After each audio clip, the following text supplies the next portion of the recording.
Como um elenco desacreditado se tornou um dos mais queridos da torcida do Vasco. Estou falando do Vasco de 2011. Se você quer entender como isso aconteceu, põe o resto do vídeo.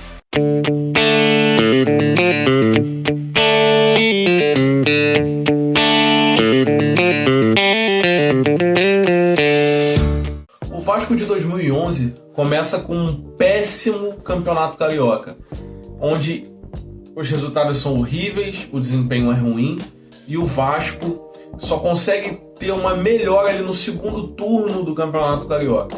Não é suficiente para disputar as fases finais e o Vasco fica até mesmo, não se classifica e dá cede lugar, por exemplo, para o Boa Vista, que fez um campeonato melhor. Tudo dizia que o ano seria ruim, mas o Vasco ali durante o Carioca, ele estava dividindo as atenções dele com a Copa do Brasil, que era disputada até a metade do ano, não tinha os clubes da Libertadores, você lembra?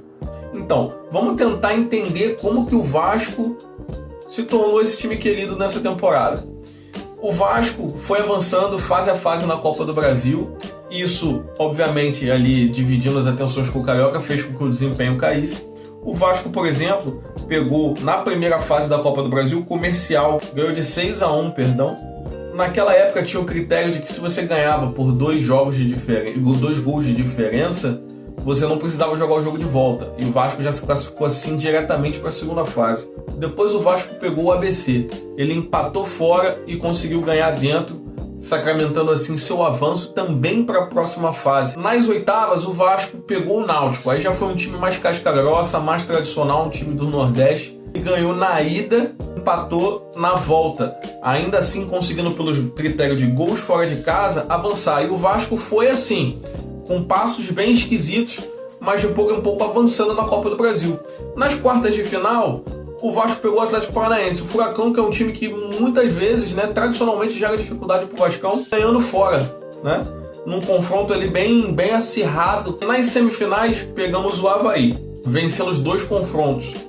Sendo assim, a gente conseguiu se classificar para a final, onde a gente pegaria o Coxa, um outro time tradicional. O Curitiba, para quem não lembra, ele frequentava constantemente a Série A e conseguiu, durante 2 temporadas seguidas, chegar à final da Copa do Brasil, que foi em 2011, perdendo para o Vasco, e em 2012, perdendo para o Palmeiras, que foi rebaixado para a Série B. É uma curiosidade interessante. Nessa final, o Vasco pegou o Curitiba, ganhou fora por 1-0. Então isso dava, naquele esquema de gols fora de casa, por 1 gol de diferença na volta.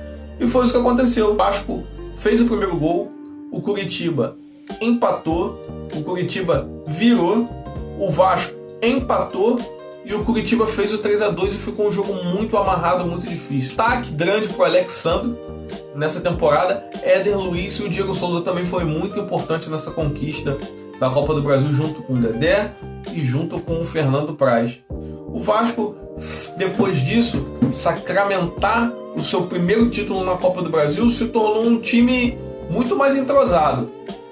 E isso é um ponto para responder a nossa pergunta de como esse Vasco de 2011 se tornou um dos mais queridos dos torcedores. Porque após esse entrosamento do time, o Vasco se tornou outro. A gente teve a volta do Juninho e o Vasco começou a fazer um campeonato brasileiro muito disputado. O Vasco também teve, nesse ano, a disputa da Sul-Americana, onde o Vasco fazia uma campanha muito interessante e nas fases eliminatórias foi meio que naquele estilo galo doido. O Vasco conseguiu viradas improváveis, com o Dedé tendo destaque, com o Dedé fazendo mais de gol em partida, sendo um destaque não só defensivamente quanto ofensivamente. E o Vasco conseguiu assim chegar à semifinal, onde foi eliminado para a Universidade do Chile, e fez uma disputa ponto a ponto com o Corinthians naquele Campeonato Brasileiro. O Vasco chegou a disputar, a ficar na liderança durante várias e várias rodadas. Teve partidas antológicas e muito marcantes, como aquele hat-trick do Diego Souza contra o Cruzeiro, inclusive com a assistência do Juninho.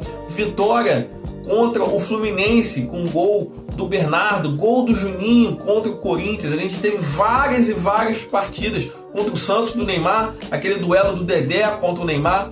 Então esse time foi criando uma cara de muita identificação com o Vasco, gerando assim o trem-bala da colina. E nesse passo foi onde esse time se tornou um dos mais queridos, se não o mais querido do Vasco nos últimos 20 anos, pelo menos. O Vasco, que vinha de uma Série B e depois de um 2010 bem meia boca e complicado, em 2011 se tornou um time competitivo, um time que tinha tudo para brigar nas cabeças, se classificando, ficando em segundo do Brasileiro, ganhando a Copa do Brasil e indo para a Libertadores, direto para as fases de grupo. Então muito se esperava do Vasco de 2012. Esse time é um dos que eu mais gosto, apesar de achar um pouco desequilibrado.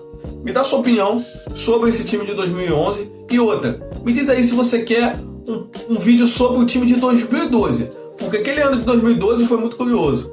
A gente tem vários jogadores esquisitos chegando no Vasco: Thiago Felta, Carlos Tenório, saída do Bernardo. A gente tem, por exemplo, o Vasco disputando uma Libertadores com o Max na lateral.